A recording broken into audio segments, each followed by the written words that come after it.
La planète, on s'en fout. Notre but est que chacun et chacune puisse vivre dignement aujourd'hui.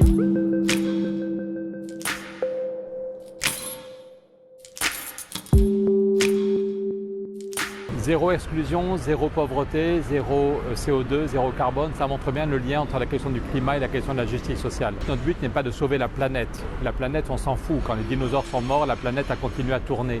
Notre but est que chacun et chacune puisse vivre dignement aujourd'hui, qu'on vive en Europe, en Afrique, en Amérique, et dans 20 ans ou dans 40 ans.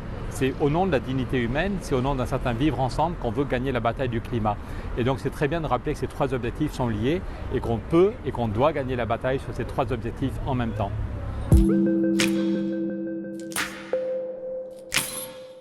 Je suis heureux d'être ici pour dialoguer avec tous ceux et celles qui sont engagés dans ces trois objectifs. Moi, ça fait trop longtemps que j'essaie de faire bouger les choses. D'abord, de façon associative, j'étais à TD Carmonde, une association de lutte contre la pauvreté. Je faisais du colportage de livres dans des quartiers difficiles. Maintenant, je me retrouve député européen depuis 2 ans et j'essaie de changer les structures économiques, de trouver des financements, de taxer la spéculation pour avoir plus d'argent pour isoler les bâtiments, pour faire des transports en commun, pour l'agriculture. Mais je crois qu'il faut les deux en même temps. Des changements personnels, je ne prends plus jamais l'avion, j'essaye 2 ou 3 jours par semaine de ne pas manger de viande. Donc des changements perso, un engagement associatif pour la solidarité au quotidien, pour innover, et puis des changements politiques.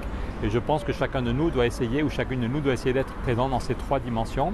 Un changement perso, des changements sur le terrain, en particulier avec la vie associative, et changer les structures économiques, parce que 75% des réponses viennent des structures économiques qu'on n'arrivera ou pas à faire bouger.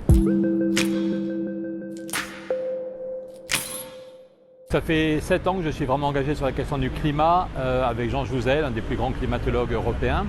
Et puis depuis 2 ans, je me retrouve député européen, élu au Parlement de Bruxelles et de Strasbourg. Et j'essaye de secouer le cocotier pour qu'on ait plus de moyens pour gagner la bataille du climat. Souvenez-vous, quand Nicolas Hulot a démissionné, Nicolas Hulot disait « il nous faut des moyens ».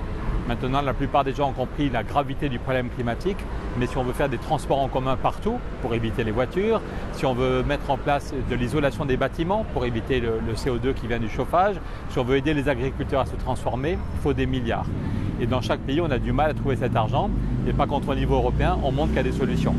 Par exemple, en novembre dernier, j'ai fait une grève de la faim. Je suis député européen et rapporteur général du budget, et j'ai fait une grève de la faim pour obtenir qu'on taxe la spéculation. D'abord, j'avais fait voter par 70% des députés européens l'idée que oui, on peut taxer la spéculation. Une petite taxe de 0,1% sur les mouvements financiers rapporterait chaque année 60 milliards d'euros. Et si on avait chaque année 60 milliards d'euros, on peut isoler beaucoup de maisons, on peut faire beaucoup de transports en commun et on peut avoir un partenariat renouvelé avec l'Afrique. Donc on a réussi à mettre le zoom avec cette grève de la faim, on a réussi à mettre le zoom sur ces négociations, mais le lobby bancaire a stoppé la négociation, donc on est pour le moment en situation d'échec et c'est pour ça que c'est très bien si on est très nombreux à s'engager pour obtenir de relancer la négociation. Et pour changer l'équipe qui arrive au pouvoir en France, je pense qu'il faut être tout à fait clair, c'est probablement la France qui bloque la négociation, que ce soit pour taxer la spéculation ou pour sortir des énergies fossiles.